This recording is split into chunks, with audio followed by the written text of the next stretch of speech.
morning, Dumelang, Tovela, Abusheni, and Sanbonani, ladies and gentlemen. Today we will speak about expressions, phrases.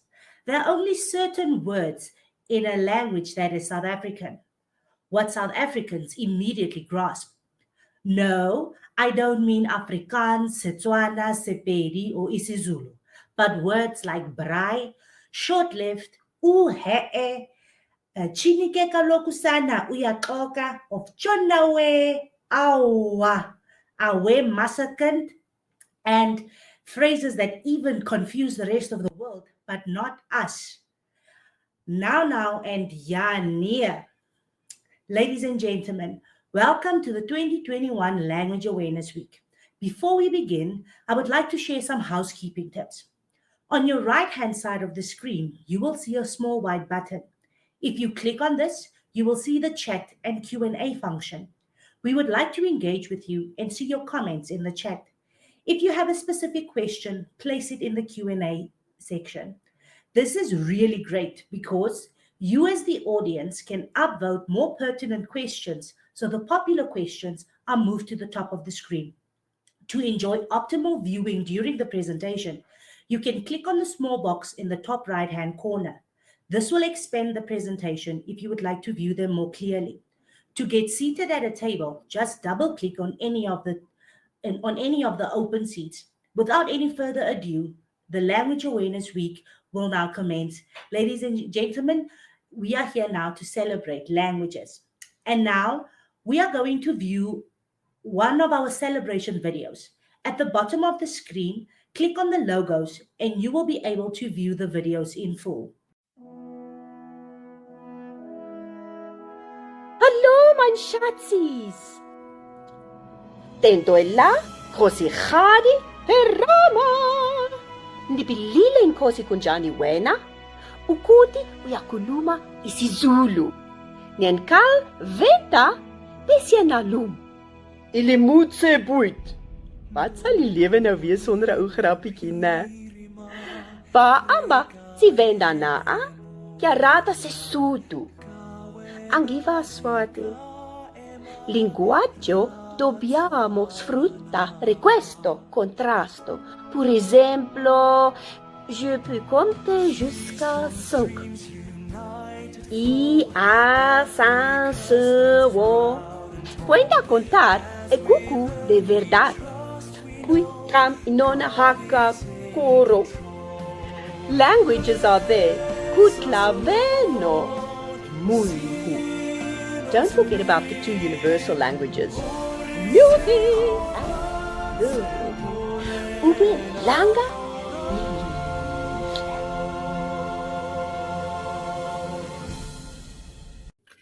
Ladies and gentlemen, if Shireen still has a few words to add, she's very welcome to continue, and she will just indicate that to me.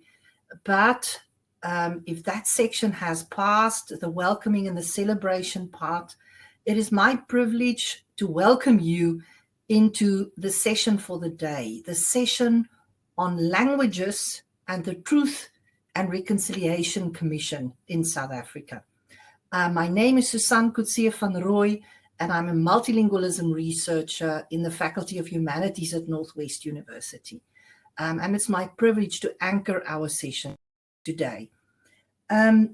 You might start to ask, so what does a session on the TRC, how does it relate to celebrating languages at the Northwest University?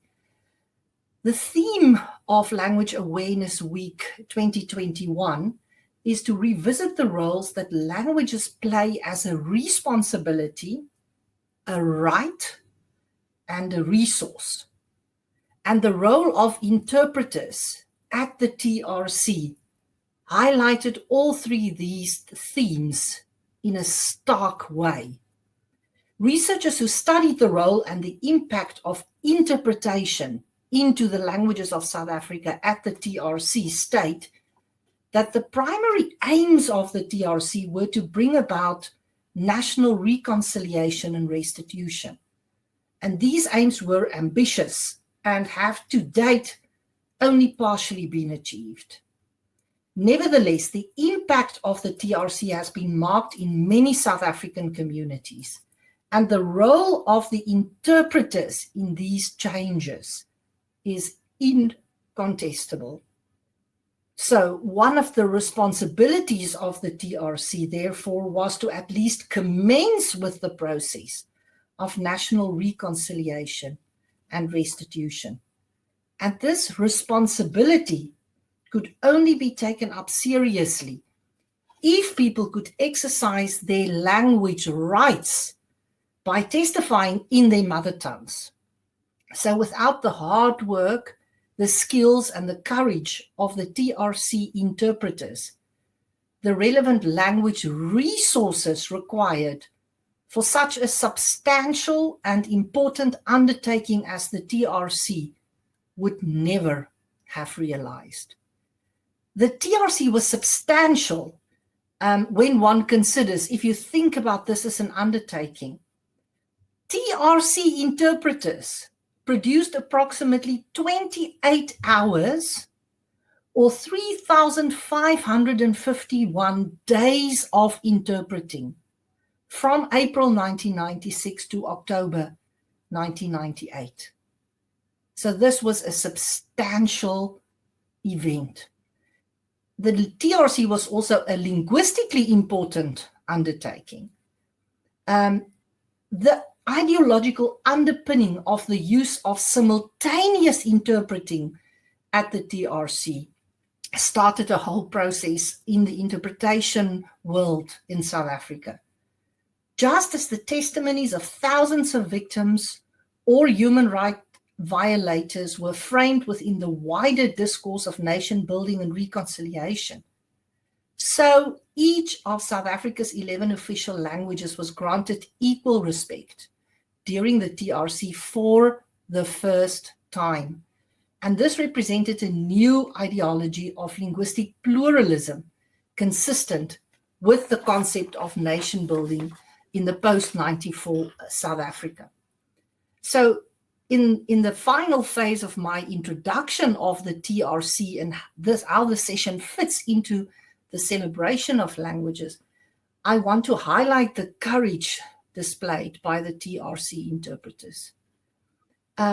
It's only in the foreword to the final Truth Commission report that Chairperson Archbishop Tutu recognizes the enormous personal stress involved in interpreting some of the truly horrifying stories told by victims and by perpetrators alike.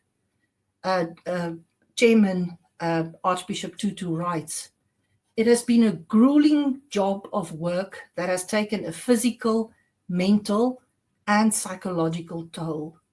We have borne a heavy burden as we have taken onto ourselves the anguish, the awfulness, and the sheer evil of it. The interpreters have, for instance, had the trauma of not just hearing or reading about the atrocities, but have had to speak in the first person as either a victim or a perpetrator." And then he gives two examples.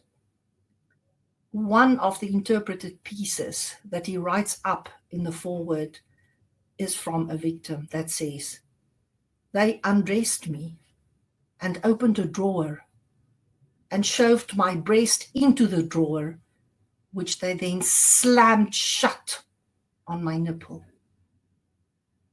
A perpetrator says, "Through the voice of an interpreter, I drugged his coffee, then shot him in the head. Then I burned his body. Whilst we were doing this, watching his body burn, we were enjoying a braai on the other side."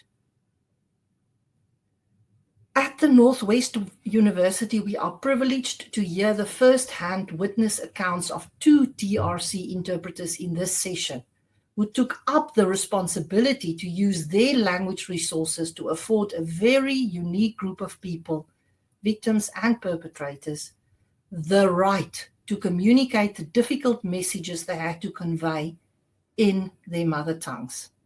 These interpreters are the Northwest University members of staff, Mr. Lebogang Matibela and Mr. Johan Blau. In the next part of the session, we will see a short video in which Lebogang Matibela shares perspectives of his experiences as a TRC interpreter with us. After that, Johan Blau will provide information about the formal arrangements related to the TRC, its committees, and the TV broadcast sessions. And he will also conclude with a personal account of his experiences as a TRC interpreter.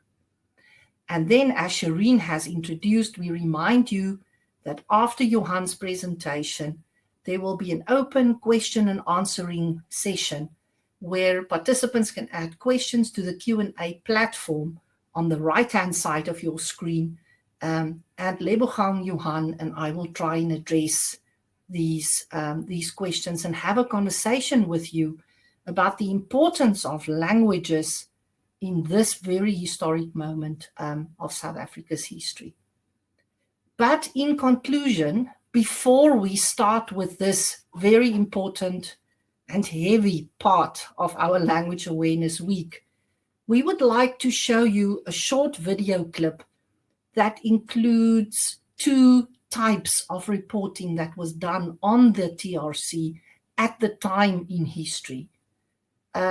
Johan and Lebo and I spoke about the younger generation, the born frees, and we wonder if they at all remember or even know about this very important event in South Africa's history.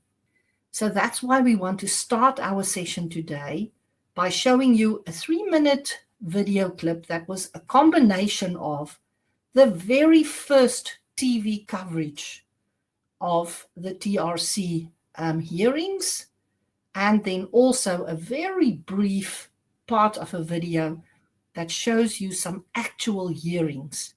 We hope that this very brief video will put us all in the context of what we are going to discuss today. Thank you, colleagues from Millennium, for bringing us that video.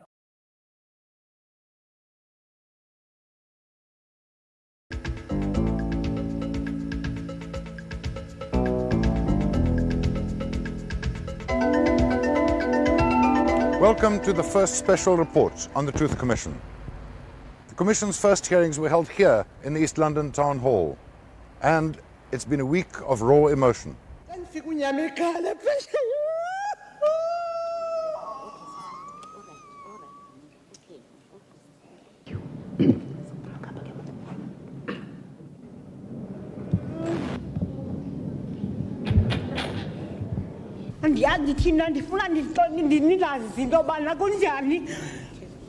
We just heard on the door the police were banging with their guns and they kicking the door, and we all just jumped out. We didn't know what to do because there was no one else there. It was only the three of us. We heard the anguish of widows, of mothers, and of victims themselves, telling tales of disappearances, of torture, murder, and of suffering. We listened to their pleas for more information on the circumstances of the crimes and the names of the perpetrators. We will tell their stories tonight. We'll also show you some of their testimony. But tonight we will also introduce you to a man who has murdered dozens of anti-apartheid activists. They were brutalized, they were savagely assaulted, and they were ultimately killed. What was your role in their assault? My role was to choke them, to strangle them and choke them. This policeman will tell in chilling detail how he helped murder the husbands of 3 of the widows who gave evidence this week. They said they would only be able to make peace with their loss once they knew how their husbands had died and who had killed them. Let's listen to their stories. Monica Godolozi, Elizabeth Hashe, and Nomali Galela are the widows of 3 leaders of the Port Elizabeth Black Civic Organization, the men known as the PEPCO 3. During the early 1980s, Kwakwahuli Godolozi, Sipho Hashe, and Champion Galela became targets of the security forces, and their families suffered continuous harassment. They last saw their husbands on the 8th of May 1985, when the PEPCO 3 mysteriously disappeared. They now accept that their husbands must be dead. I never buried my husband. My wish is that since they killed him and his friends, I would like the Commission to investigate where they were killed, how they were killed, and why they were killed. We'd like to know the killers. The killers should come forward to confess that yes, we killed them. We killed them. I'm asking for assistance. I've never liked doing that. I'm a proud person. I still don't like it. Now I would even ask for assistance from my enemy. I would like the Truth Commission to assist me. I would even like the Cox evidence to be followed up, because I would like these people to reveal the whole truth. Sure, colleagues, I've watched that little clip and it brings me back to that time when in the mid-90s, I was in my 20s and I was also watching these reports by Max Dupree and many other journalists. Antjie Krog also wrote about this major event. So that's the tone we want to set for today. During those moments of pain, people could rely on their mother tongues. And heroes like Lebogang Matibela and Johan Blau made it possible for people during those moments of stress to go into the languages closest to their hearts, the languages that they were automatically proficient in, because these were their home languages, their mother tongues. So next, I invite you to listen to a pre-recorded video that we've had where I interviewed Lebogang Matibela about his experiences as an interpreter, as one of the very first accredited interpreters in Sesotho at the TRC hearings. Thank you to the colleagues from Millennium for showing us that video.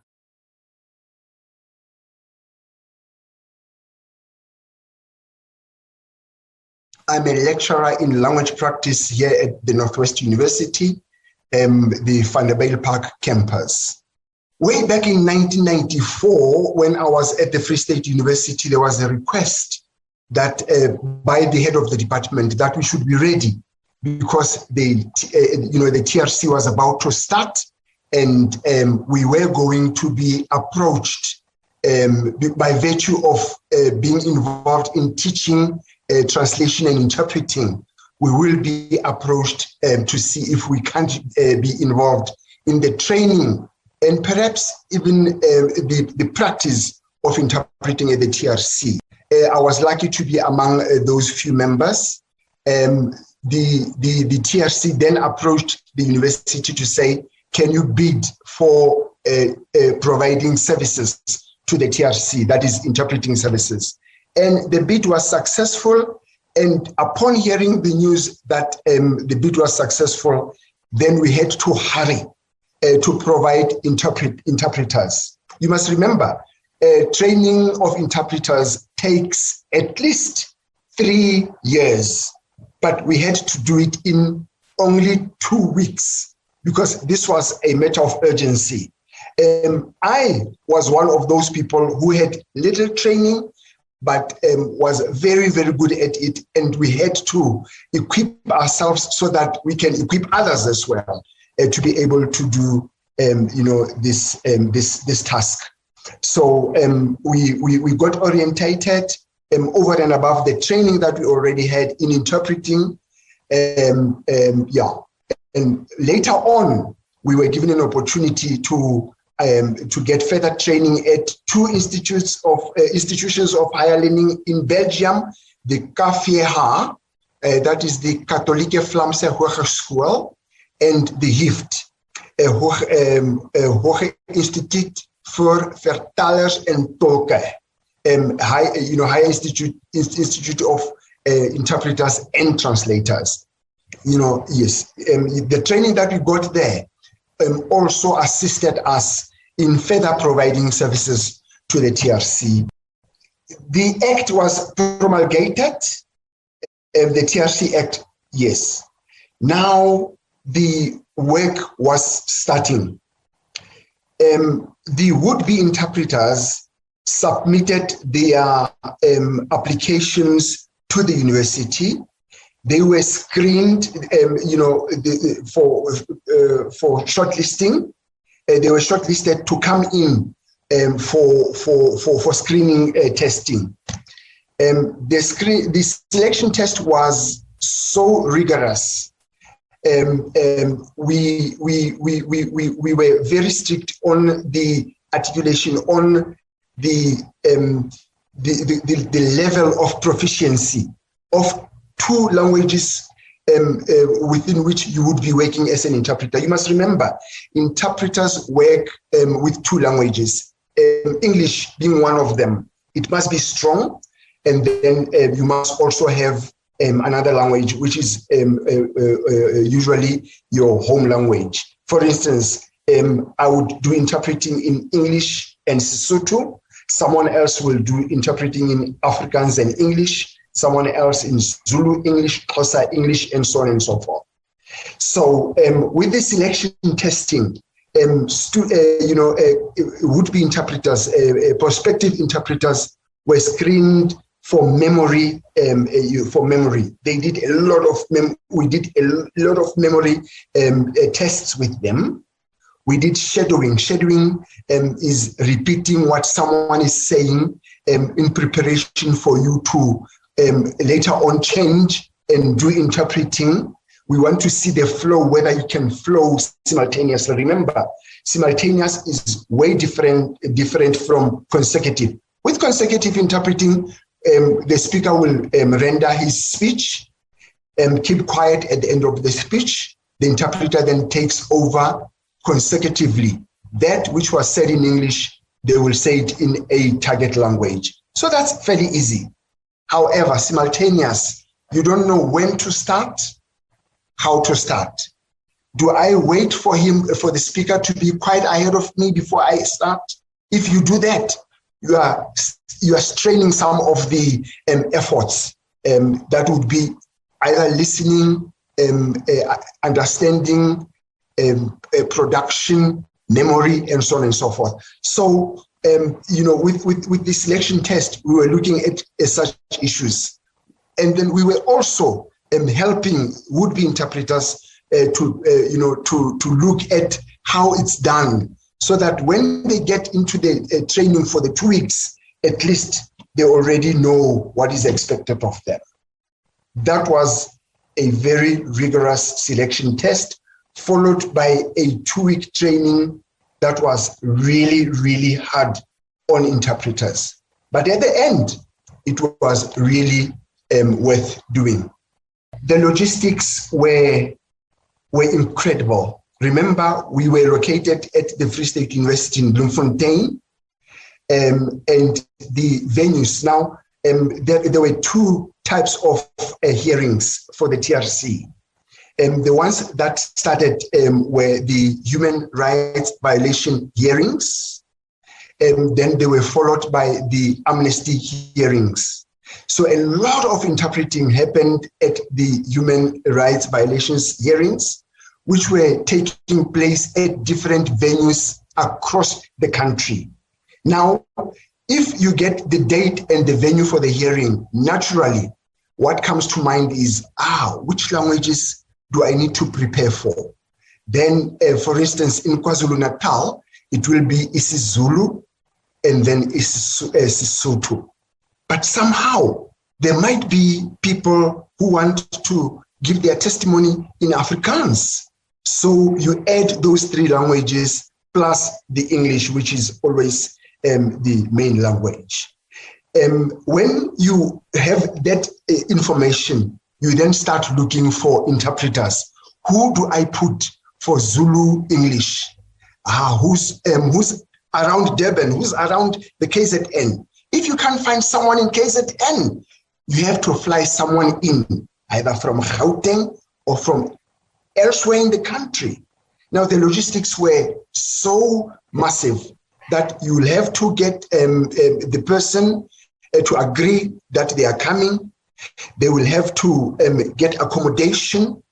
They will have to get a flight booked for them to get them to the venue. Once they are at the airport, there has to be transport to fetch them from the airport to the guest house or to the hotel. It was massive. It was massive logistical involvement around interpreting. And poor interpreters were flip-flopping the whole country.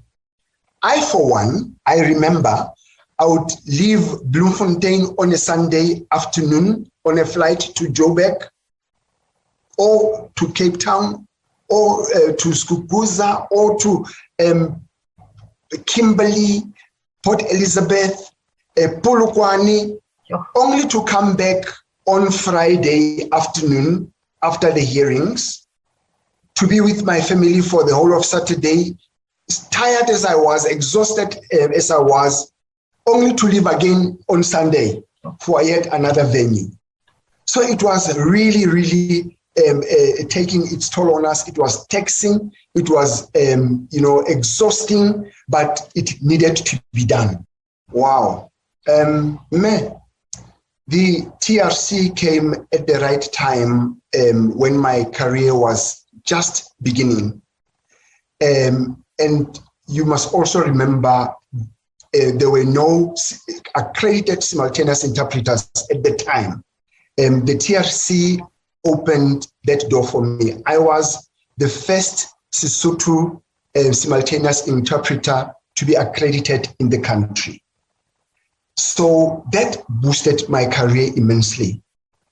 To this day, when I look back, I just look back in awesome wonder that indeed the TRC was a process that was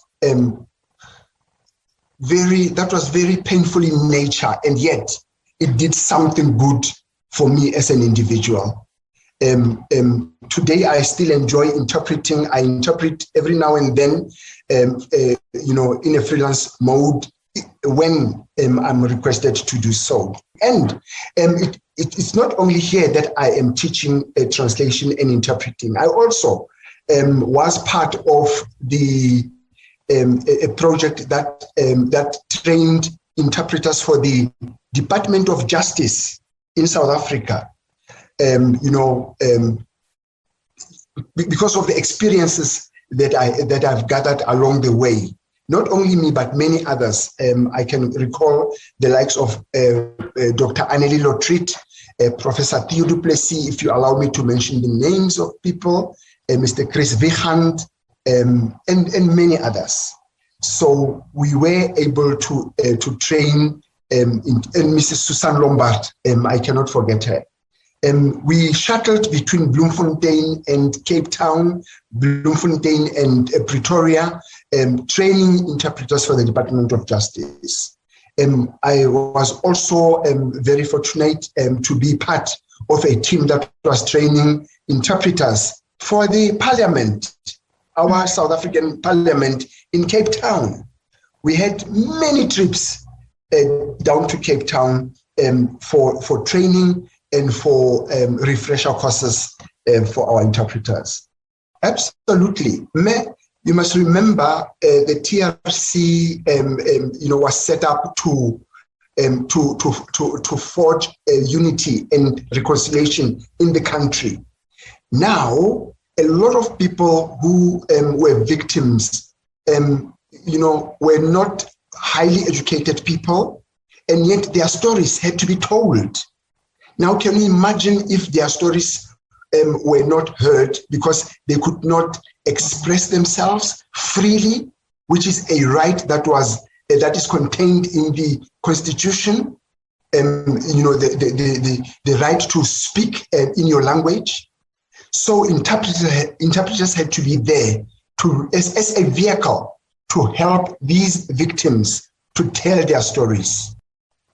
Interpreters were not officially supported, but they were, because it was a fairly new experience for all of us.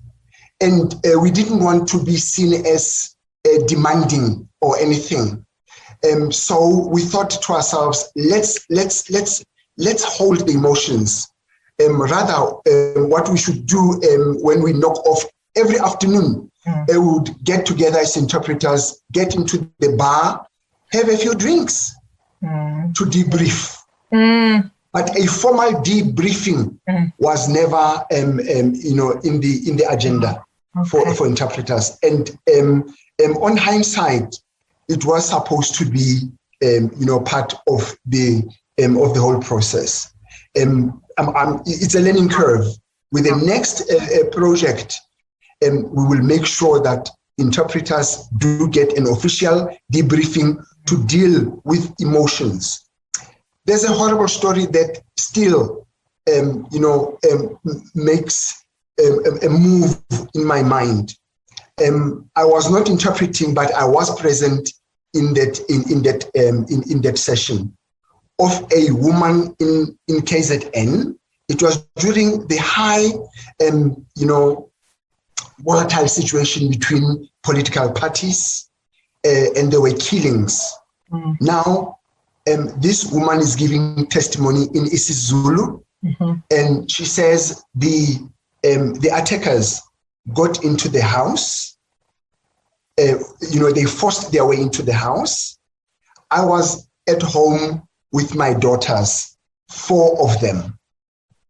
There was no man in the house because my husband had passed on earlier, and I do not have, boys. Now the attackers locked my daughters in one bedroom. I was kept in the dining room. She says, shots were fired. Now, because of the this volatile situation, this violent situation, the girls were crying in the room, and she knows them by names. These are her daughters, and she goes like, when the first fire was shot, when the first shot was fired, I could tell that Tulisile was no more. When the second shot went off, I knew that it was Portia. When the third shot was fired, I knew that it was Nobelungu. And now I was left with one daughter, Smangele. And when that final shot went off, I knew that I had no daughters no more. Who will forget such a horrible story? Who? I never forget that. It's entrenched in my mind. It's there all the time.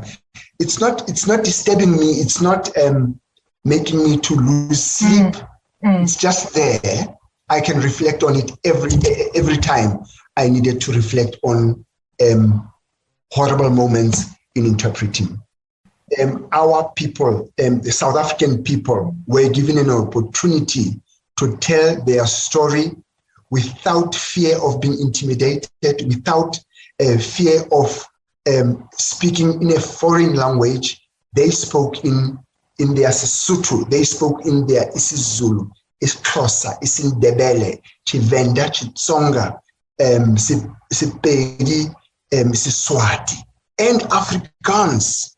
Many hearings in Cape Town were conducted in English and Afrikaans and isiXhosa. So our people got an opportunity to say their say comfortably in their languages. Our democracy was still very, very young. I think taking part in the TRC, the people felt welcomed. They felt this is our home, this is our country. For me, it was a momentous a decision that the TRC decided, let's open the floor for people to express themselves freely in their languages. For me, that was a cake, a cherry on top of the cake. So I think the interpreters at the TRC did their part. They contributed immensely towards the reconciliation that we see in this country. And for that, I would say thumbs up to them, all of them. Dear colleagues in the room with us, the testimony of a witness, a person who was present at that TRC. What a powerful testimony to hear about the importance of languages in these really extraordinary events like the TRC. So Lebu said, let's take our hat off to all the interpreters. So we take our hat off to you, Lebu, and we also invite Johan to please join us on stage. Johan, you are going to give us your presentation in a live format. We thank you for that. And Johan, our hat is also off to you. Thank you, Susan, and thank you everybody who's participating in this session. I need to share my screen, and while the share screen option is being activated, I can quickly just refer you to what I have on the cover page of my presentation, which you will see just now as soon as I can share. There we go.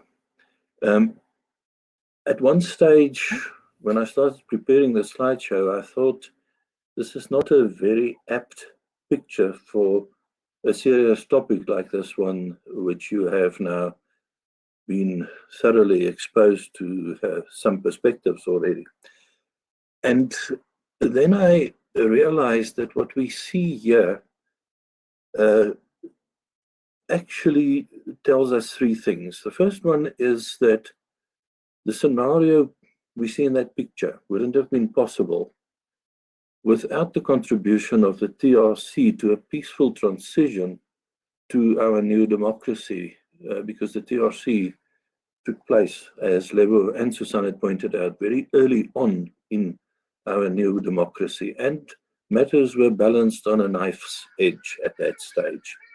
So in my opinion, and I will get back to my personal feelings and opinion about the TRC activities, it did contribute to diffusing a possibly explosive situation. Secondly, when I looked at these young people in the picture, I realized that they were born after the new dispensation, probably, and that they wouldn't know anything about the TRC, except if they have encountered it in some way in a field of study that they were following.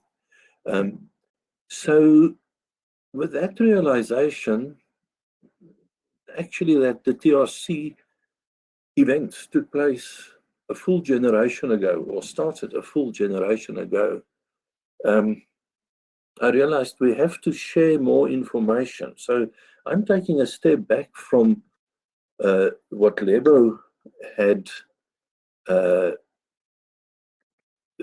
talked about, and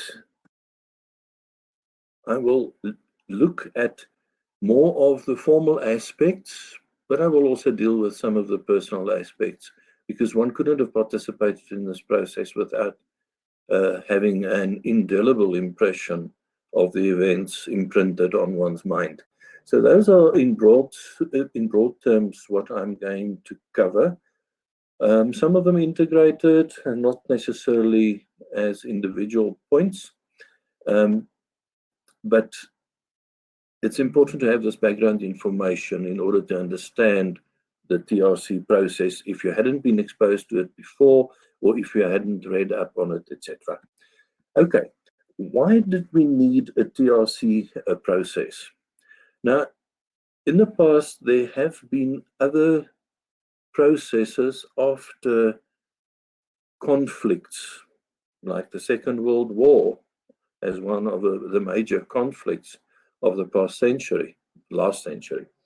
And after that, it was followed by the Nuremberg trials, where perpetrators were brought to book. But the argument in the case of the TRC process was that this was not a viable way of dealing with our past, of addressing the events and the hurts of the past. Because there was no real victor, because we had come to a point where peace had been achieved where violence had been, to a large extent, terminated. And therefore, we could not exact so-called victors' justice. And that is referred to in the TRC report in the first volume on page 5. These particular words, so-called victors' justice, could not be exacted, are used.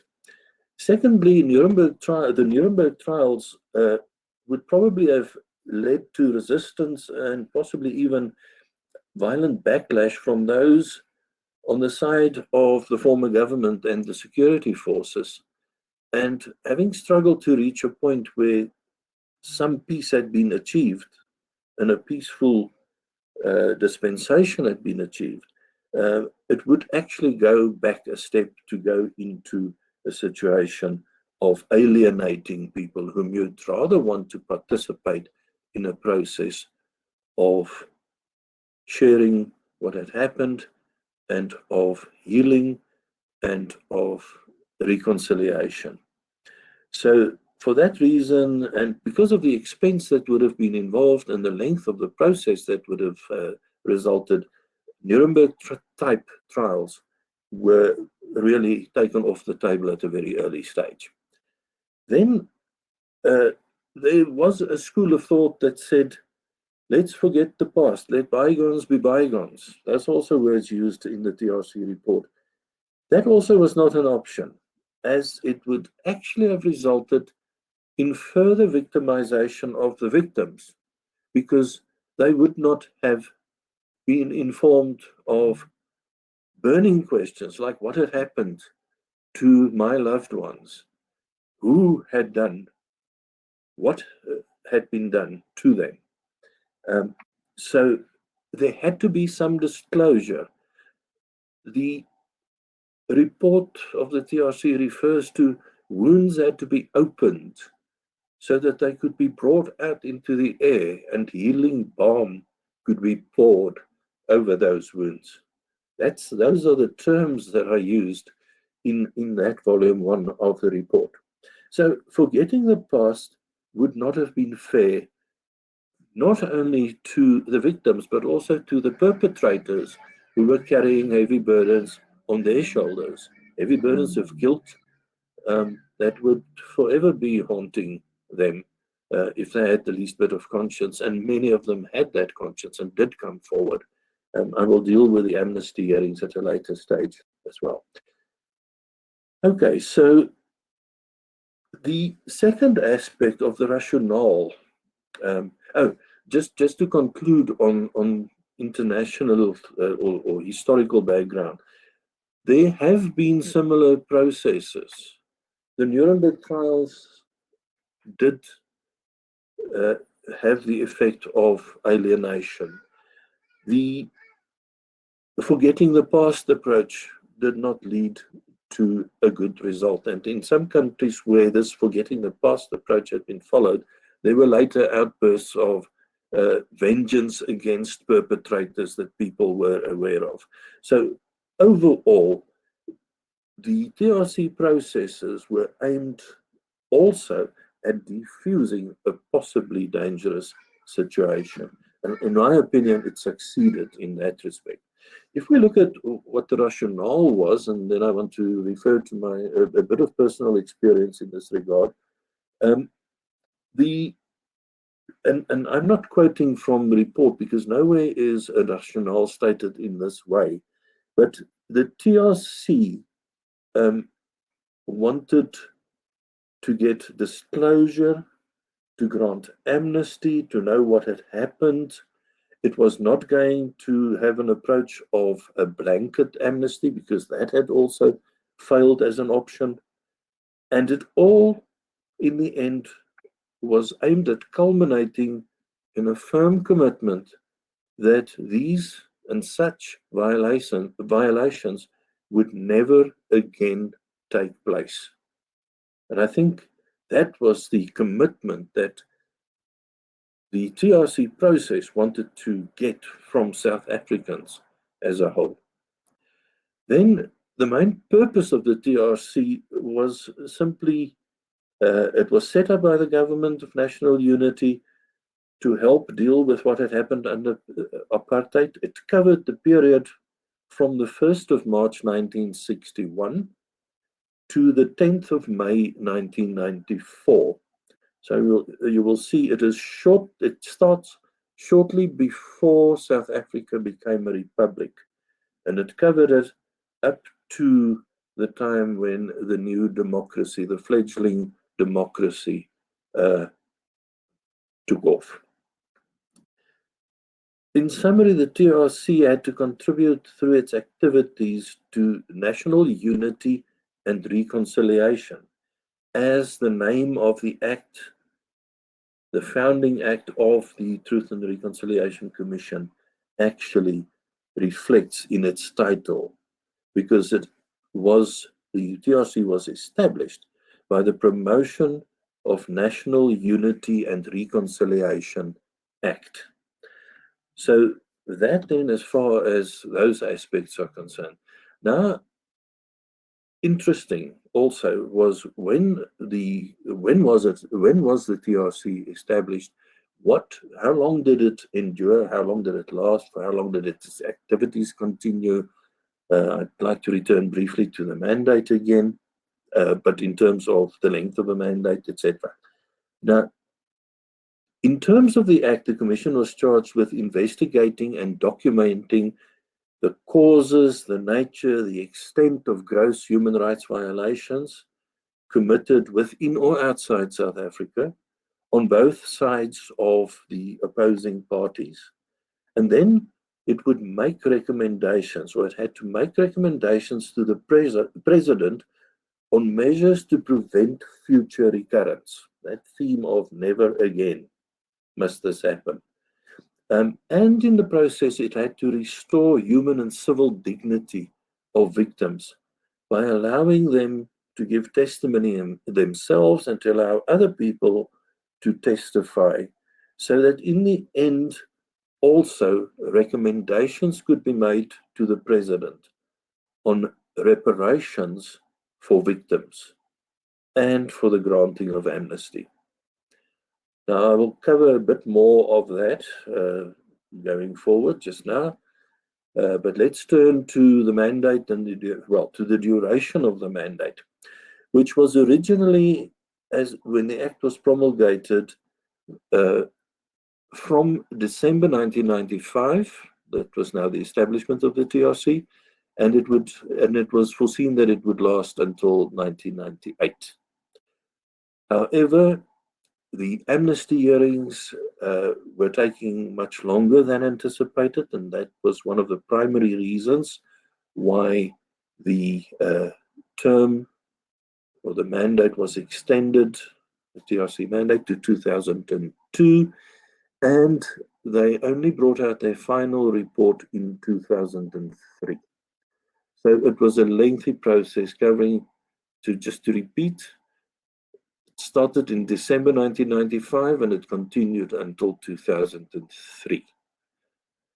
If you wish to look at the reports, they're very easy to find. It's a Department of Justice web page, and that's the web address that I'm showing on screen there. If anybody wishes to have it and hasn't jotted it down, then please contact me and I will give you that address. Now, in terms of the committees of the TRC, Lebo has referred to two of them, Human Rights Violations Committee and the Amnesty Committee. And those were the two main committees of the TRC.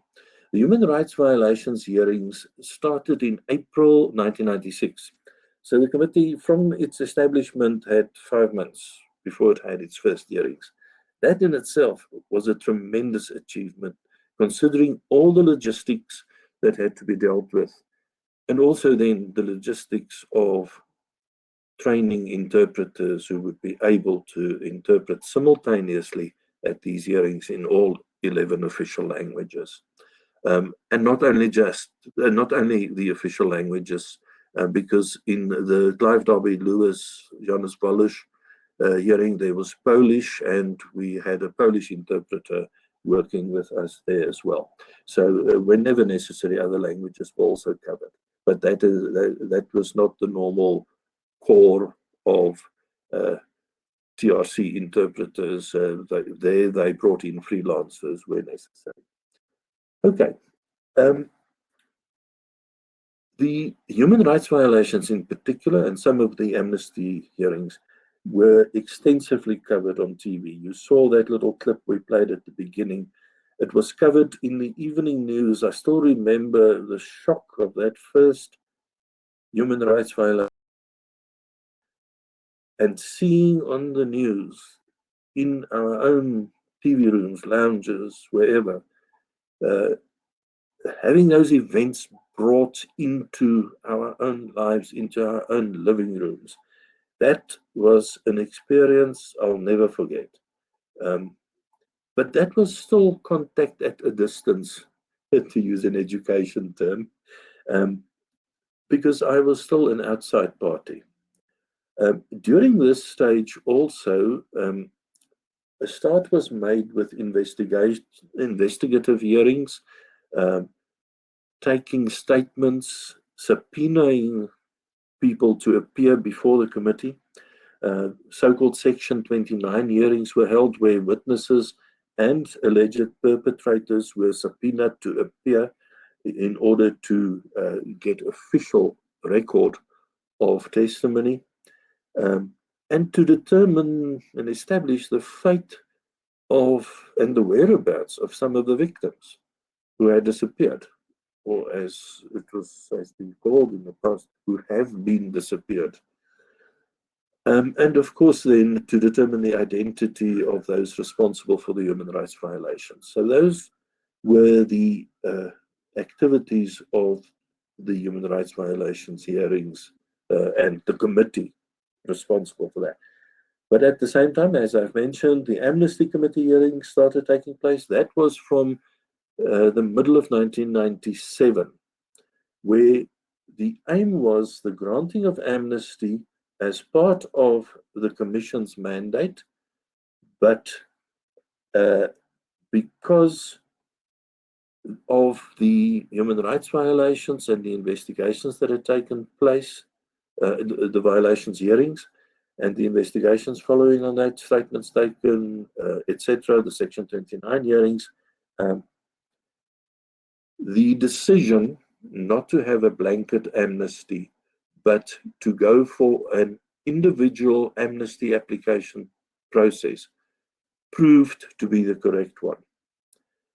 The very important aspect of these individual applications for amnesty, for deeds that had been perpetrated, violations that had been perpetrated, was the condition or the proviso that full disclosure had to be made of the facts relating to acts, and this is the important thing, associated with a political objective.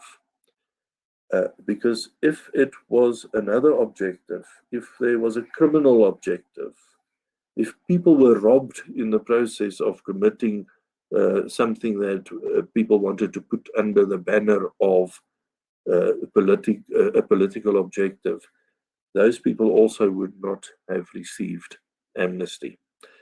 Then the reparation and rehabilitation hearings were quite interesting. Just to get back to my personal involvement, I only became involved as an interpreter during the Amnesty Committee hearing in Bokeng, there next to Rustenburg, where a murder of one of the Bafokeng councillors in the area had taken place, and the perpetrator applied for amnesty there. I was pulled in the course of the first day because one of the people had to leave, and we needed an extra interpreter, and that was my first exposure. So I never had any exposure to the Human Rights Violations Committee hearings as an interpreter. But from the Amnesty Committee hearings, I became involved in those application hearings, or some of them, and I was also involved in some of the hearings, one of the hearings only, of the Reparation and Rehabilitation Committee. which was an interesting one because Lebo and I were interpreting there and the equipment had not arrived. And we had to go into the consecutive interpreting mode. And even though Lebo said, yes, it's easy for in short consecutive if people speak sentence by sentence, but if they deliver a whole short speech and then you have to repeat what they have said in the other language, it's severely taxing on your memory. And I found that one of the most traumatic interpreting experiences, purely from an interpreting technical point of view. But one thing that hampered the work of the Reparation and Rehabilitation Committee was the fact that the TRC could not themselves implement reparations. They could only make recommendations to the President in their report.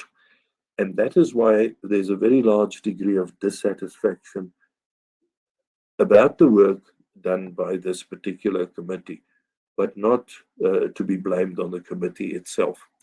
There were other TRC hearings as well. That's the fourth point on the slide there.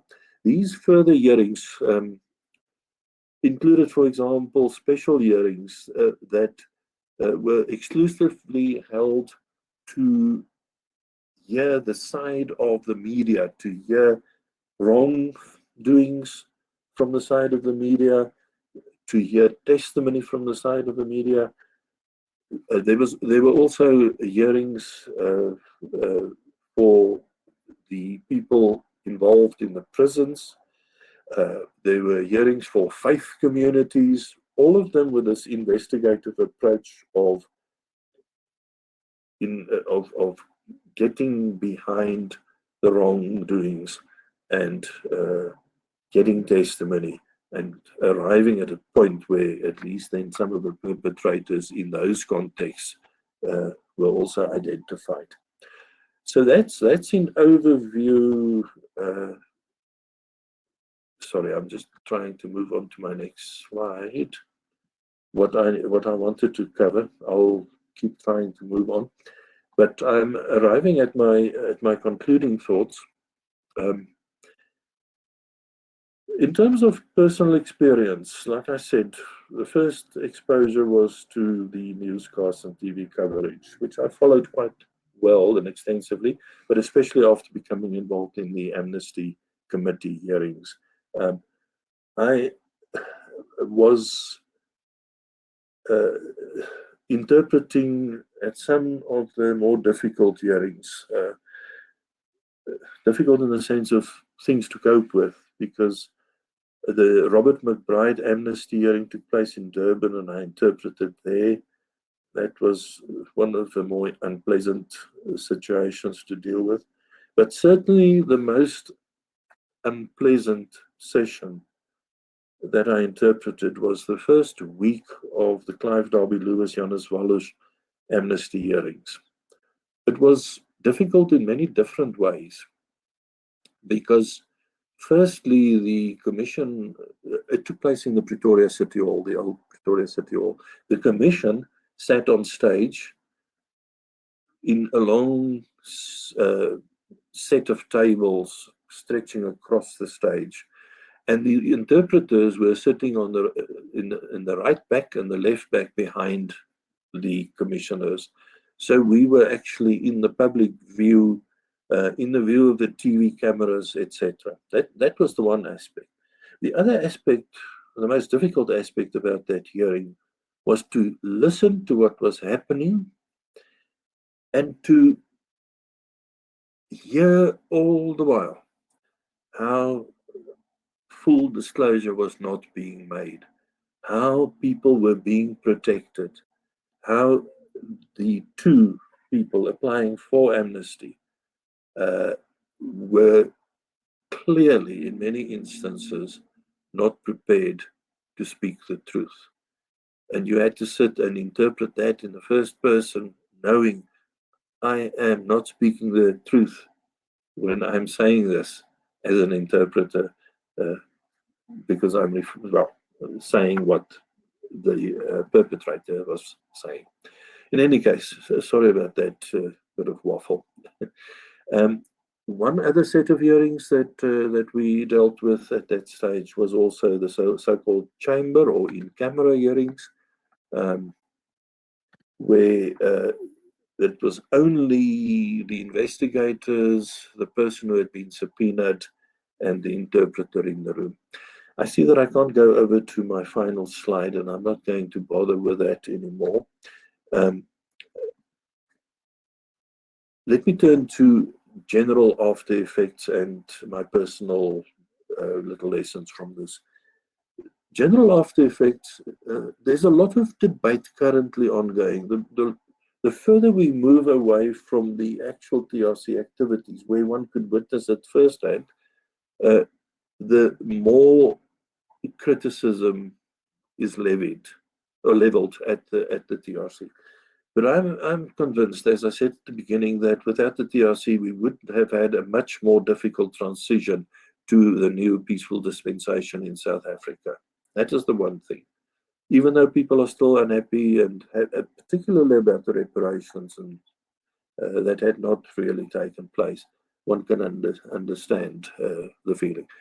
Many graves that have ever been found, victims had been exhumed and had been delivered to families to be reburied. Assistance with the burial had been given. So it's not as if nothing had happened.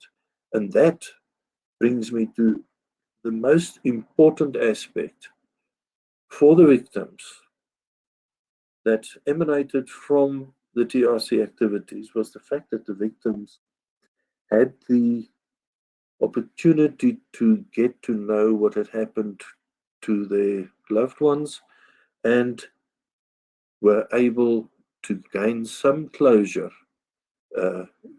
not always the same degree of closure, but were able to obtain some closure.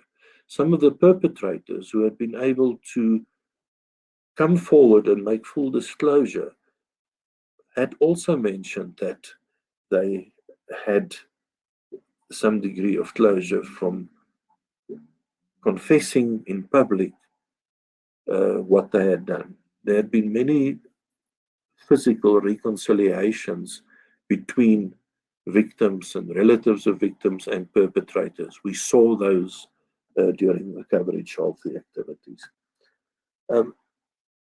That then in general terms, and in specific terms, personal terms, I gained wide experience interpreting in a variety of settings and at venues where I wouldn't have been allowed to go or dared to go a few short years before, into townships, Motherwell, Sebokeng, many other places where I wouldn't have been able to go. So that was a learning experience in itself. Interpreting a wide variety of mostly legal content in the simultaneous real-time interpreting mode made me realize how powerful a tool simultaneous interpreting can be. And I think that also contributed to my conviction that if it could work in those settings with highly legal, difficult content, it could work in an educational situation as well. So that when in 2004 we started with the establishment of an educational interpreting service, I knew that it was possible. It was more a matter of getting the people, training them in the same sort of short periods of time that Lebogang had referred to, and then having them ready to roll out an educational interpreting service. I was convinced, I knew it could work. And that is why I bought in so fully and had been involved in that right from the word go. Also then, relating directly to this, my final concluding thought is that with the realization that this interpreting could work in legal context with legal content, it convinced me that we could actually have been saving a lot of court time by going for simultaneous interpreting. There's always been a fear that simultaneous is not as accurate as consecutive. I don't understand the argument. I don't believe it. I don't buy into it. And not having to repeat everything twice can make a big difference in time saving in South African courts. We did approach Department of Justice at a stage from the side of Northwest University, but nothing came of the proposed pilot project to try and study how viable it would have been. One final thought on this is simultaneous interpreting in court is ironically nothing new, because as long as we have had deaf people appearing in court, we've had simultaneous interpreting, namely sign language interpreting, taking place in our courts. So it's a matter of having people make a mind shift, and we will be able to have a positive influence on shortening the long turnaround times that we have in court hearings and court cases. All right, thank you. I might have continued a little bit longer than I would have liked to, but I think, or than I should have, but I think that gives you ample background, and if there are further questions, I can go into those as well. So with that, I'm now asking Susan and Lebu to join me on stage. Susan will be facilitating this session, and we will go into a question and answer session. Please, you've got a chat function and a Q&A function on the right. Use the Q&A function, then we know it's questions that you specifically want answered, except if you want to just make comments, then you use the chat function. Over to you then, Susan. Thank you. Johan, let us just for a moment also thank you for the thorough overview of this, as Lebo has also said, this massive event that held the potential to, or that actually fulfilled the potential to at least make us move into the new dispensation after 94 with some assurances of without going into violence, into widespread anarchy.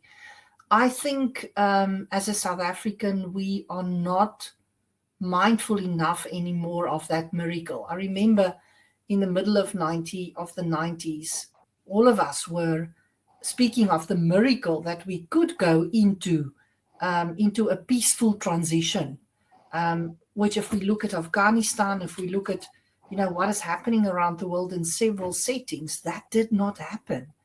And I think we are forgetting as South Africans how important, how difficult this transition was, and then also how lucky we are, how privileged we are that it went this way.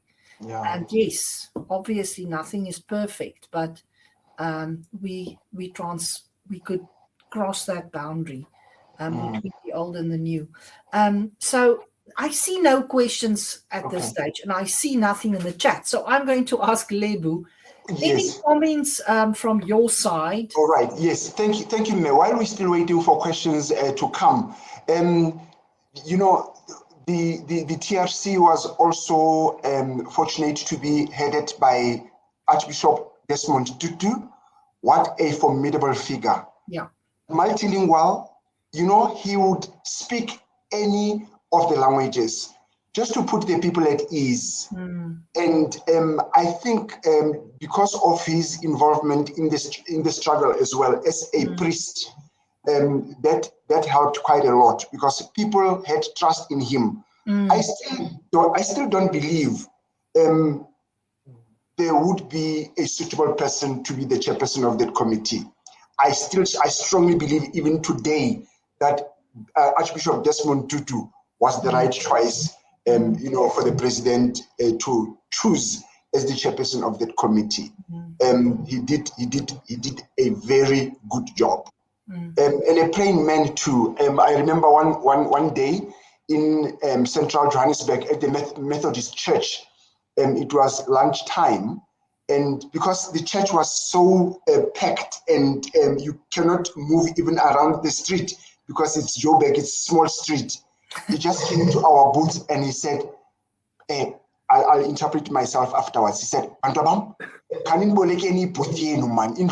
he said, children, can you please borrow me your house for a moment? He was referring to the booth. And because we were curious as to what's going to happen, what is he doing in our booth? Because he didn't sit on a chair. He sat down on the floor, and we went to peep. Yes, curious as we were. He was praying in the booth. Yeah. What a wonderful person. Jochen, what a moment to observe, Lebo. Yeah. I have a comment, but I see Caroline or Carolina Botha also have said in the chat function, I've always had the greatest respect for the professionalism of the interpreters I have worked with. This is on another level. I agree with her. What a skill and a challenge to put your own experiences and emotions on the sideline to perform this crucial task. And if you two want to comment a bit on, how does one do that? Because if we think about the cognitive load, there's the pain, there's the, Johan, you talked about going into settings where you've never been, and all of a sudden, and technical things not working. So all of that is going wrong and crazy around you, but you are aware of the gravity of this moment, of this person testifying, and you must leave all of your personal issues outside and do your job. Lebo, would you like to respond? And Johan, then I'd like to hear your view on Carolina's comment as well. All right. Mr. San, during training, we emphasized to students that, guys, whatever you do, do not show your emotions. Remember, people are listening to what you're saying. It would be unpleasant to hear someone sobbing while interpreting. So it does not matter how difficult, how horrible a story is, how emotional a story is, try to shut off. Just become a conduit pipe, become a vessel through which this person's words are being transported into a different language. And for many of the interpreters, they managed to do that. There was once a scene on TV where they showed an interpreter, with tears running down her face. I don't know if you remember that, Johan. It was Angela Sobi. Tears were streaming down her face. It was an emotional case to handle. But that was just one case.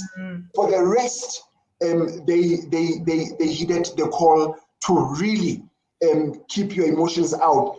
As I said, there have been many moments where we could have cried, but we didn't, because we, like Carolina is saying, we needed to be professional. We needed to provide a service. Many times after the interpreting sessions, we would go to a bar at a guest house or at the hotel and drink our sorrows away. And eventually some of us would start crying when we remember what we heard in the day. But that was the way of dealing with our grief. That you want? Yeah, interestingly, when you are working at the tempo at which we normally worked, because simultaneous has that cognitive load, and you don't really have time to be too emotional about it, but it does impact on you. I still remember white people who didn't want to forgive expressly say, we forgive what had happened to us and our families in a hearing in Pretoria, the Juicy Lucy bombing. That's one of the things that still sticks in my memory, and even now I become emotional when I think of the ability of some people to forgive and others who won't.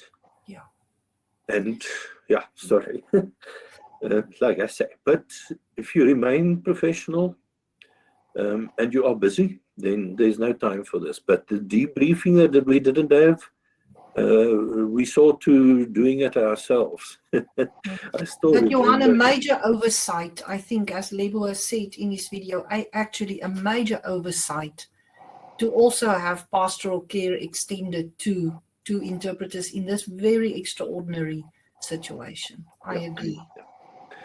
But there were lighter moments as well. One evening in Welkom or Kroonstad, I think it was in Welkom, but Lebogang, you might remember better, but you were definitely there as well. We were only able to get to the Spur for our evening meal quite late, and the Spur was at the point of closing, but they remained open, and the interpreters were sitting outside, and in the end, literally dancing on the tables with Spurs music while we were having dinner and after dinner, and it was great fun. So there were different ways of coping with this kind of situation. Lebo, can you share the story of how did the interpreters deal with the storytellers and that gentleman with the hands? It is such a beautiful story. I see Prof. Reneke has a question. Were you ever challenged by members of the audience indicating that your interpretation was not correct? Can I quickly deal with that and then go to the story? Yes. Yes. You also will comment on that. Good. Yeah. We have not been challenged by the members of the audiences at all. They were quite happy to hear Sesotho being spoken, to hear Xhosa, all these other languages. However, there was an instance where a judge at the Amnesty hearing said, "Mr. Interpreter, that is not the correct way of saying it." I was interpreting. And I kept on saying one and the same thing over and over again. And he kept on saying, "No, Mr. Interpreter, that is not correct." And at some point I decided, you know what, Judge, I'm going to give it to you as it is. And I said, they kept on insulting us, "Yellow black Sams." And he said, "That is correct." Because he wanted me to keep to that origin, Yellow black Sams. Because you cannot interpret it any other way except Yellow black Sams. So that was so. I was a bit embarrassed because now, as he was correcting, members of the audience as he spoke, they would focus on him, and then wanting to hear how I correct myself, they would all look in my direction. You know, I felt. As you know, I just wanted the earth to gape and swallow me. But you know, in the end, these are challenges of interpreting. But Lebo, you refrained from saying bliksems, you wanted to say bad people or horrible people, and the judge insisted saying you are not interpreting correctly. You are not interpreting correctly. He wanted it as it is, because this is an Amnesty hearing, and he's a very seasoned judge. And he knows what he wants to get to the conclusion. Yes. So your own modesty as a person sometimes has to be overcome if you're interpreting. Yes, quite correctly. Yes, that is such an important thing. Practical tip to our interpreters is not to try and water things down, especially if you are working in disciplinary hearings, because we do interpret in other settings as well at the university. Say things as they are, because if you try and water it down, it's going to come back and bite you in the end. Because, there are Afrikaans expressions which do not translate well into English. So you have to use the expression and rather elicit a question from the person who doesn't understand the Afrikaans expression that you are using, which will afford you the opportunity to explain, than to try and interpret. You know, the Kaap's expression, "jou maase," that thing, which we all know. It's very difficult, because if you translate that word, except with the same register, the same plat word, then it leaves a lot of room for error and misunderstanding and misinterpretation. So you've got to call a spade a shovel at times, and you can't do anything about it. Back to my level, it's interesting. We remember the things that happened to ourselves. You will remember there was a very difficult old judge. He was grey and he had a beard and he was difficult. Yes. And during a hearing where I was interpreting, I was uncertain whether I should be using evidence or testimony. Now, when I think back, it's an easy mistake to make, but it shouldn't have been made. But I used the wrong one, and he stopped the hearing and he said to me, does the interpreter mean evidence and not testimony, or the other way around, whichever it was? And I just had to say, yes, thank you for helping me and continue with the interpreting.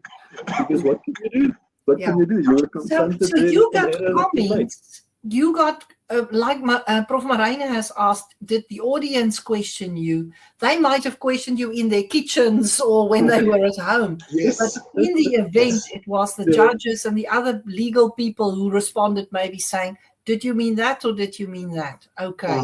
So there was that feedback on that process.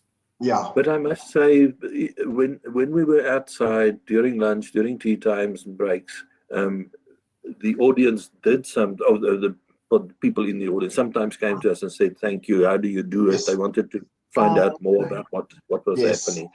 And some of them walked off with the interpreting receivers and they said they can use this thing quite well out in the street when they go home. Because they didn't understand the mechanism. So that happened. And then after that, the arch would always say, when he introduced, he says, this is how you use these devices. You can't take them away here. They don't work if they're not here. They're not radios. They're not other listening devices. They work when there's an interpreter working. You always have to explain that very carefully. People were using it who didn't know. So we had fascinating. That question of Marina, Lebu, did you ever feel things got lost in translation? Are there moments when both of you felt, I didn't get across what this person was trying to say? Daddy-Wan, can you quickly think of something in that regard?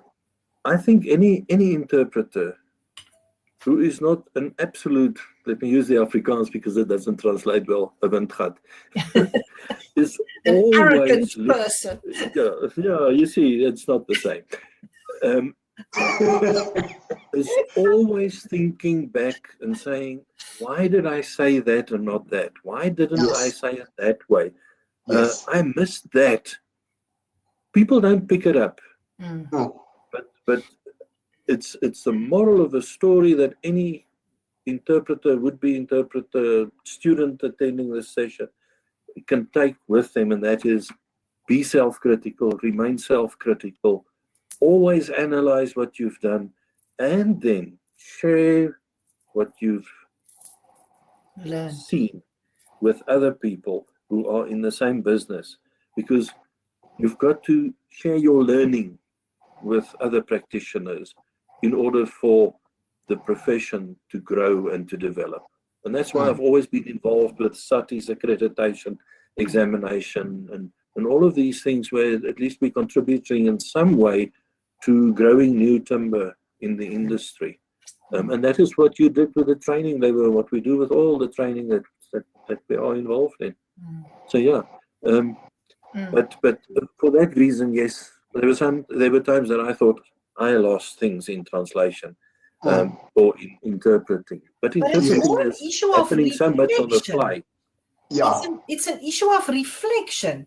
Reflect on what happened and learn from your experience, as you say, and then share from that experience. Yes. Any comment from your side on this? Yes, I remember once in KZN, a body was being exhumed and the family members were there, and one of the elders in the family asked for permission from the chairperson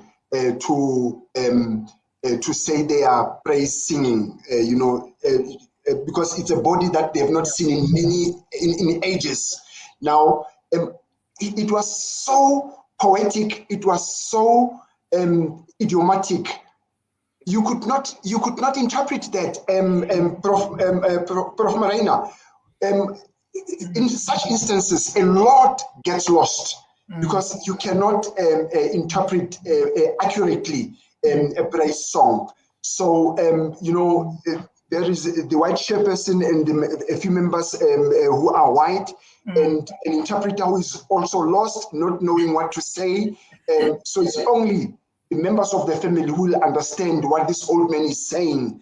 But if you have a gist of what they are saying, you just summarize it to say, he is now, singing praises to their lost soul, trying to bring him back to the family. And that's the most important thing. That's what there is, an overarching message, yes, of what is happening. Yeah. Colleagues, we are moving towards sort of the final part of our conversation, but I want to still add two things or ask you. One is a question I want to ask. I live in the Netherlands from time to time, although I work at Northwest, and in early July every year, Europeans take a lot of time to remember World War II.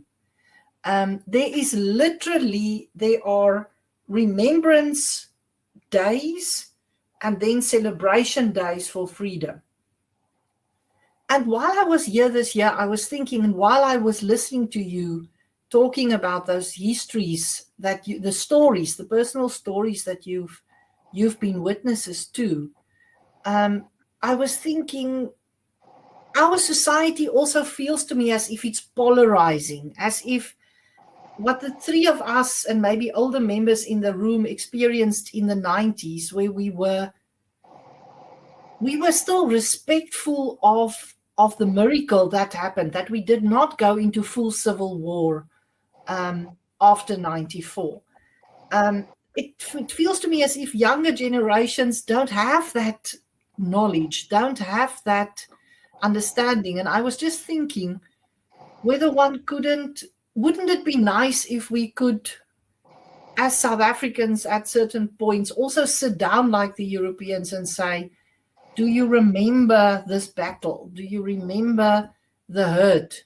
And then also the next day, do you remember the freedom? Do we still remember how important it is to be free? So this discussion of the TRC have just made me think that as South Africans, that's why I think the generations are moving in the case of history. We are the last people. I have to explain things like who the Groot Krokodil, if it's in a struggle song by Koos Kombuis or Kerkorrel, I have to explain that to my children. They don't know those things, So that's my question to the two of you. How can we maybe use some of this TRC, because it's documented, it's available, it's in the public space, to try and remind us of the reconciliation, and that is a lifelong project?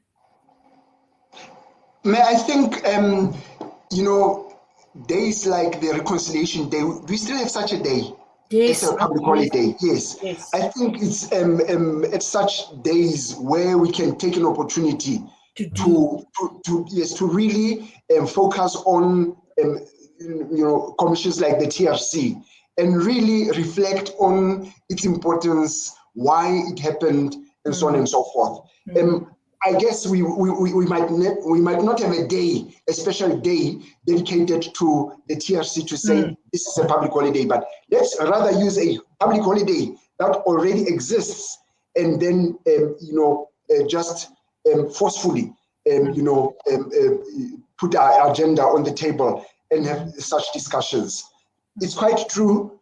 The TRC was the first major commission in our very young democracy.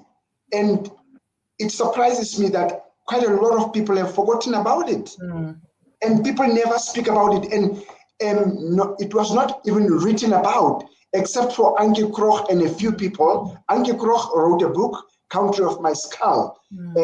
But I can't remember of any other major publication out of the TRC, except the TRC report that is available at the TRC archives in the Department of Justice in Pretoria. But you're quite right, Mme. Something needs to be done so that our children never forget this momentous event in our history. Johan, you also see Leslie's question there, Johan and Lebu.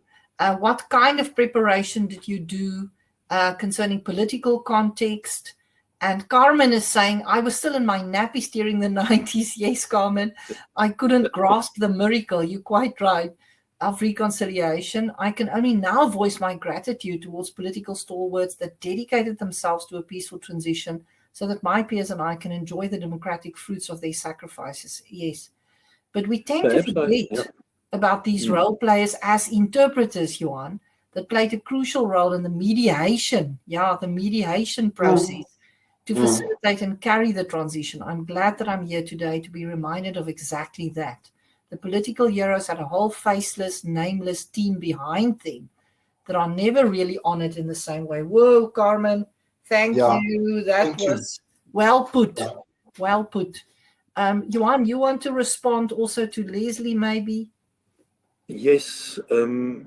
Firstly, to this aspect of how can we disseminate what we know about the events of the transition to the new dispensation, including the TRC process and other contributing factors.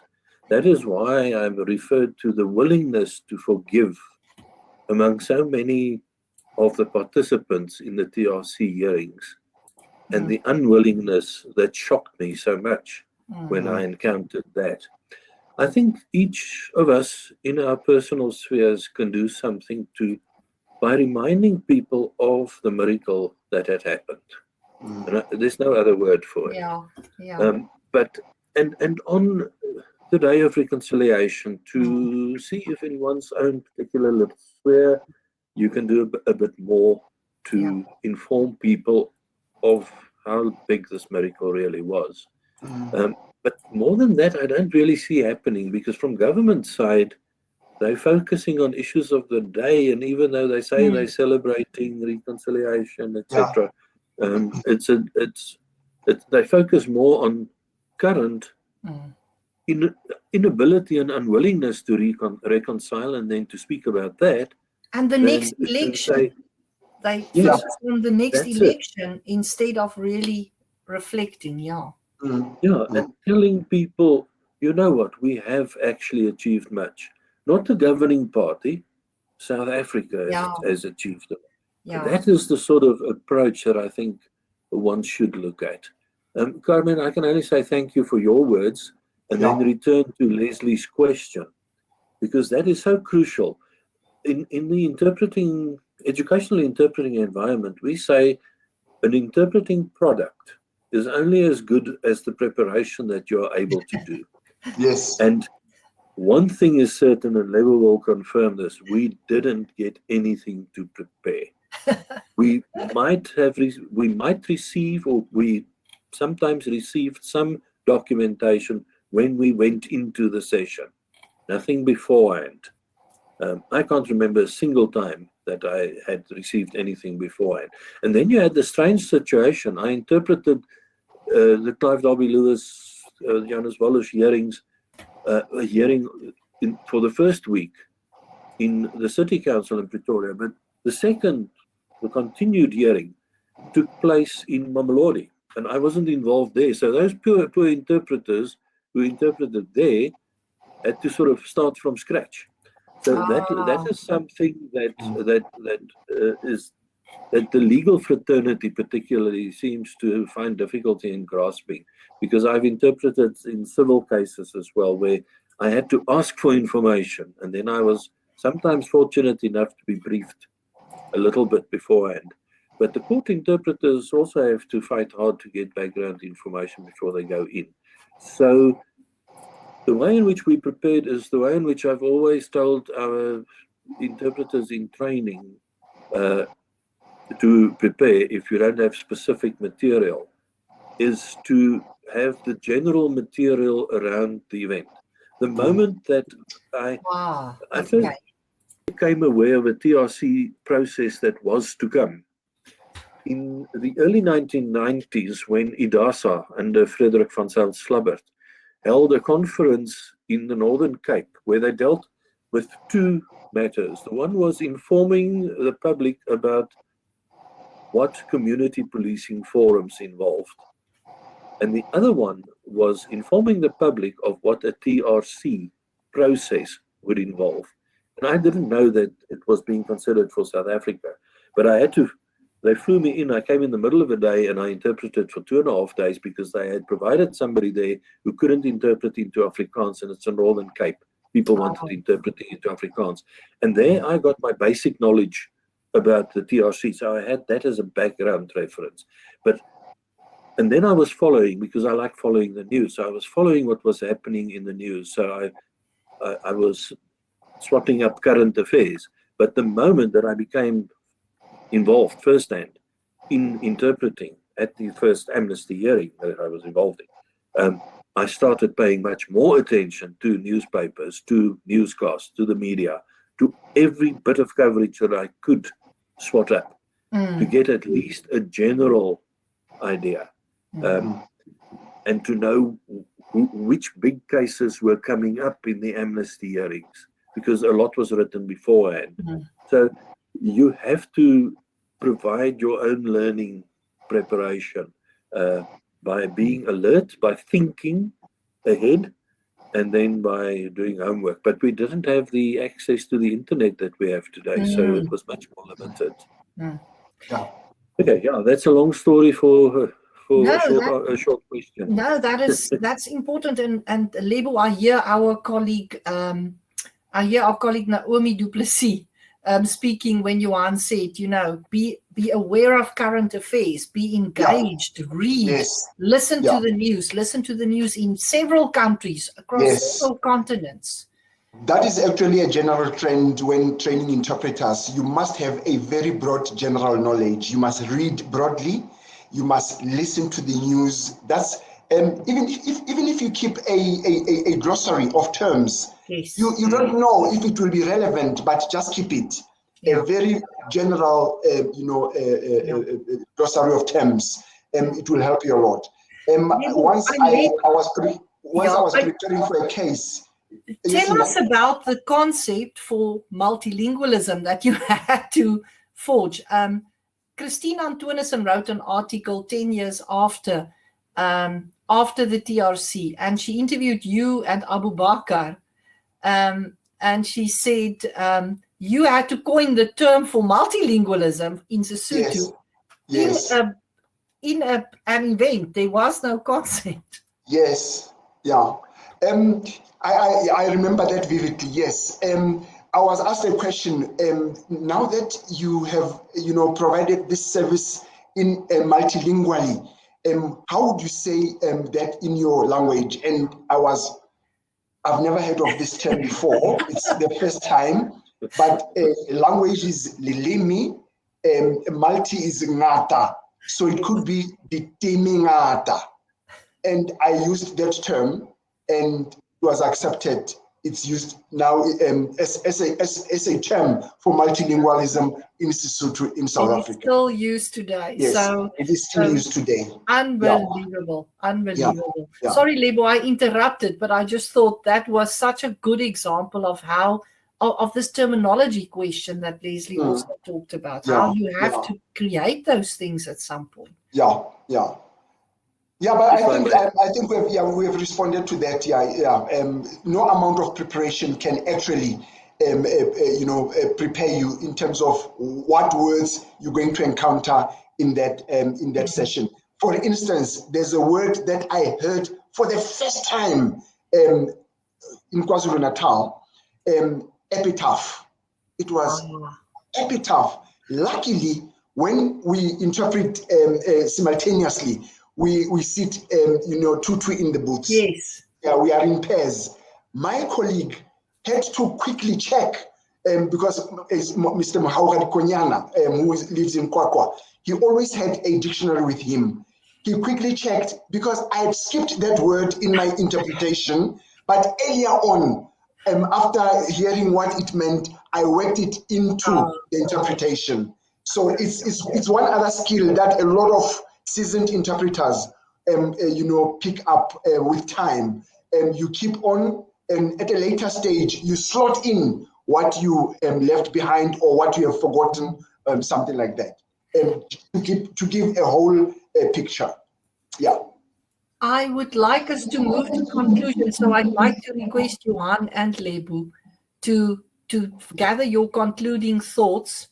And Lebu, if you can maybe, after you've shared your concluding thoughts, tell that happy story of the storyteller that was stopped in the middle of his, because it is such a beautiful story. Johan, could I ask you your concluding thoughts on reflecting on this today? It was a difficult conversation, and Leslie also says, I was an activist through this all. It was difficult for me to listen to what we spoke about today. Susan, rather than summarizing what we've discussed, because I think we could go on for another hour and there may be more questions, and this would be a lovely conversation to have face to face. Yeah. And not just online. I would rather deal with one practical issue that had arisen and that I think is so important as a takeaway from this meeting, because I know there are people who interpret themselves or who are involved in or interested in interpreting. And this is this whole matter that we constantly hear when we talk about interpreting into African languages, and it links up with this last point that we discussed. Especially I almost want to call it an accusation that African languages don't have the terminology. Now that is the biggest nonsense out, as Lebo has just demonstrated. You can do something. Yeah. It is not a sin to borrow until such time as you can do better. By then coining, by soundboarding your ideas with people after the event, or with your colleague if you are working with a colleague during the event. But I always say the best example of this, and I keep coming back to what happens in South African Sign Language or in sign language generally, because people don't think of sign language simply being another form of interpreting in the sense of two different languages involved. Besides that, it's interpreting, finish and klaar. And the way in which sign language interpreters who do educational interpreting deal with unfamiliar concepts that suddenly arise is to have, besides the interpreting that is taking place, a quick communication with the user or users saying, I don't know the term for this, and then fingerspelling or communicating the gist of the meaning, and then agreeing on using something and continuing to use that. And you can see how this fits in with multilingual pedagogies as well. Yes. Discussion of terminology in multilingual pedagogy. Then they would both go away and go and look for the term. And at the next class, they would say, okay, this is the sign that we found most apt for that concept. And then from there on, they would use it. So you mustn't hesitate to wing it initially by borrowing, coining, doing whatever you can, and being wrong perhaps, and correcting afterwards, whether it's during the session or at the next session. And if we leave with that thing in mind, that the language facilitation is important, there are strategies like paraphrasing, like there are different ways of dealing. You can literally transliterate an idiomatic expression, and it may be understandable and it may be not. But it's a way of doing something, but at least letting the show go on, and later on doing damage control, if I can call it. So that's what I would like to put in the midst of the people here as a concluding thought. Except if you want me to answer a specific question. No, I think that is a very good point, a very good practical point to remember. And as you say, we are establishing communities of practice. We are doing physics in Sesotho. We are doing physics in Setswana. And we need to, I'm just worried we are so bad at sharing and coordinating. And you know, that element, exactly as you two have said. I've coined this term in this meeting. How are we now sharing that term? How are we, you know, I know that Langa Kumalu is with us at NWU and he works at Sadilar and he's Mr. Lexicographer in the country maybe at this stage. So, you know, we need more conversations about how to make these things easily accessible so that if I want to use that Sotho word, I can find a space and get it. Because if we don't do physics in Sesotho in a consistent way over time in a community of practice, we're not going to win this race. And it's not because it's not possible, Johan, exactly as you have said. We've seen the examples. Yeah. Lebo, concluding thoughts, and if you can end us on a happy note with a beautiful story of how do interpreters deal with big storytellers? Yes. I think the TRC is a legacy that is being forgotten. And I'm glad that we're having this discussion today. We've reminded ourselves of how important the TRC has been to our languages. Yeah. I think it's a challenge for all of us to say where to from here. Yeah. How do we keep this legacy going on? How do we tell our kids about the importance of telling their emotions, expressing their emotions in the language with which they are comfortable? Yeah. How do they approach us and say, Papa, I'm not happy with this, but expressing that in Sesotho, in Xhosa, I need to reconcile with you, my father. I want to reconcile with you, my mother, because last week you did this and that to me. It will be teaching our children that it is good, it is just as important to use your language to express your emotions. I think that is a legacy that the TRC has set for us. We need to take it forward. And I'm it hoping, goes to wellness, eh? It goes to that whole, as Johannes also said, this is something that's emerging for me as well. This, how it's possible for some people to forgive and for others not to forgive. So it's also that wellness component that language can support label. Yes. Luckily, I keep on reminding my students every time when we do interpreting about the TRC. Yeah. And I'm hoping that this will continue until they too conscientize others about the TRC. Yes. Yeah. Now to end it off, it was in Lady Brent, a story of the shepherd. Ankie Kroch wrote about that. An old man who has never seen a door of a school. He was giving testimony. His headphones were on. Now he's hearing my Sesotho in the headphones. And he's speaking. The police came into my house and they started opening up the fridges, eating the food in there. Because my son was militarily trained. They thought he had hidden the firearms and stuff in the house. And his hands were up. As I was interpreting, Mr. Ian Lux said, Mr. Likotsi, you must remember that we have interpreters here interpreting for us. Now, at that time, his hands are still kept in the air. And now you must speak slowly so that we are able to write down every word that you tell us. You may continue. Pull down the curtains. That's unbelievable. It was unbelievable. He said, I live far in Lady Brent, and my house is so far. I wish I had a very long step ladder so that you, the commissioners, can climb one by one up the ladder. See my house, how broken the doors are. And then you can come down, back to your seats, and continue with your work. Unbelievable. That was so beautiful. Like Prof. Marina was asking, do you feel that something gets lost in translation?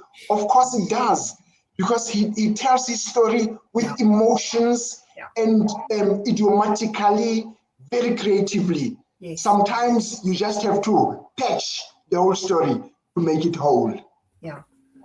Yeah. Thank you. That was wonderful. I can't thank you two gentle people enough. Marina has also written, what I gather from listening to the two gentlemen is a calm demeanor, humility rather, deep humanity, and a high level of respect for all people. That sounds like a good personality description for a good interpreter. Marina, thank you for summarizing it so well. Johan and Lebogang, we were in the presence of two great people today who have lived through a very important part of our country's history. And it was a major privilege to listen to you and to see a bit of what you experienced through your eyes. And Lebogang, we will take up some of those ideas you've talked about. And Johan, your idea that in the private spaces we should gather and we should at least keep, let the politicians do their thing, but let us as a community at Northwest, let us also remember these important events and how languages supported people in the most painful part of our recent histories. Lebogang and Johan, if I can ask you to stay in the room for a while we are closing so that we can just reflect. Thank you very much to everyone who attended. You are welcome to speak to Johan and Lebogang on email as well. We hope you go well and that we all remember this painful and important part of our history. Good day, people. Goodbye, everybody. Bye, everybody.